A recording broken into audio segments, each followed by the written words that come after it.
काही दिवसांना अगोदर दोन मोठ्या ब्रँड्सचे जे पनीर बर्गर आहेत ते कुठेतरी आपल्याला व्हायरल होताना दिसले होते आणि त्यामध्ये पनीर हे कसं भेसळयुक्त आहे असा व्हिडिओ देखील आपल्याला व्हायरल होताना पाहायला मिळालेला होता। आणि त्याच प्रकरणी आता सध्याला आमदार आपल्याला आवाज उचलताना दिसत आहेत। विक्रमसिंह पाचपुते आपल्यासोबत आहेत।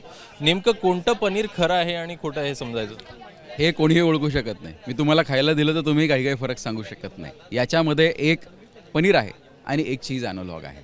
चीज ॲनोलॉग बनवण्याची केंद्र सरकारने परवानगी दिलेली आहे। दुर्दैवाने चीज ॲनोलॉग आणि पनीर याच्यामध्ये टेस्टमध्ये खास असं व्हेरिएशन नाही आहे आणि याचा गैरफायदा घेऊन अनेक मॅन्युफॅक्चरर चीज ॲनोलॉग पनीरच्या नावाखाली विकतात, पनीरच्या नावाखाली खपवतात।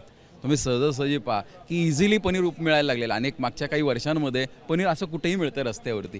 आहे पनीर जर बनवायची तुम्ही पद्धत पाहिली, आपल्या घरीही पनीर बनतं। पनीर बनवण्यासाठी एक कमीत कमी आजचा दुधाचा भावाचा विचार केला तर 350 ते 400 रुपये एवढा घरी बनवण्याचा खर्च येतो। याच्यावरती मग मार्केटिंग कॉस्ट, डिस्ट्रीब्युशन कॉस्ट हे सगळं ॲड केल्यानंतर 400-500 रुपयाच्या आत पनीर कुठेही विक्री होऊ शकत नाही। पण दुर्दैवाने आपण हे निदर्शनास येते की साध्या ठेल्यावरती पनीर टिक्का 40 आणि 50 रुपयामध्ये मिळतो। पनीर बर्गर हे तुम्हाला एवढं स्वस्तात मिळतं आहे। मग हे कसं शक्य आहे? हे फक्त एकाच कारणामुळे शक्य आहे की ते 100% पनीर नाही आहे, हे चीज ॲनोलॉग असण्याची शक्यता आहे। कारण चीज ॲनोलॉगची किंमत ही 160 ते 180 रुपये किलो आहे। यामध्ये जर पाहायचं तर आज तुम्ही लक्षवेधी मांडता आहे, नेमकं सरकारकडनं काय मागण्या असणार? माझी सरकारकडनं ही मागणी आहे की हे क्रॅकडाऊन करणं गरजेचं आहे। हे खूप मोठं रॅकेट आहे, हे आपल्या जीवाशी खेळतात। यांना आपल्याला एक तर सगळ्यात महत्त्वाचं आत्ता शिक्षेचं त्यामध्ये कोणती प्रोव्हिजन्स आहेत हे काही स्ट्रॉंग नाही आहेत। म्हणजे एखाद्याला पकडलं तो सहज निघून जातो। आपल्याला याच्यामध्ये कडक शिक्षेच्या प्रोव्हिजन्स आणावे लागणार आहेत। त्याचबरोबर हे पकडण्यासाठी FDAकडे एक पुरेशी यंत्रणा नाही आहे। मी सभागृहात प्रश्न मांडला, माझा तारांकित प्रश्न स्वीकृत झाल्यानंतर डिपार्टमेंटला जाग आली आणि त्यांनी छापे मारायला सुरू केले। कालच्या शनिवारी पुण्याला, चंद्रपूरला छापे झाले आणि त्या छापेमध्ये पनीर, आर्टिफिशियल पनीर हे सापडलेलं आहे। म्हणजे दुर्दैव असं आहे की आपण सांगितल्यानंतर जाग येते आणि त्याचं कारणही आहे कारण त्यांच्याकडे संख्याबळच नाही आहे। त्यामुळे FDAच्या अधिकाऱ्यांची संख्याबळ वाढणं खूप गरजेचं आहे। त्यांच्याकडे मोबाईल टेस्टिंग व्हॅन्स येणं गरजेचं आहे।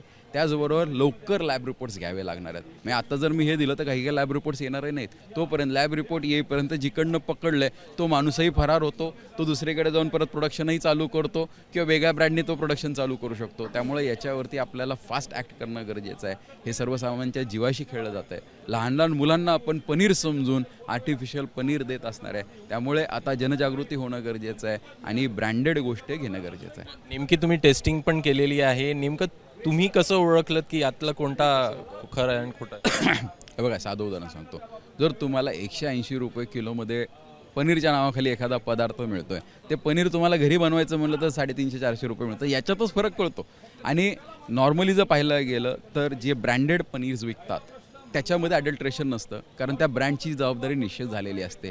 पण जे सुट्टं पनीर मार्केटमध्ये मिळतं याच्यामध्ये अडल्ट्रेशन असण्याची शक्यता ही दाट आहे।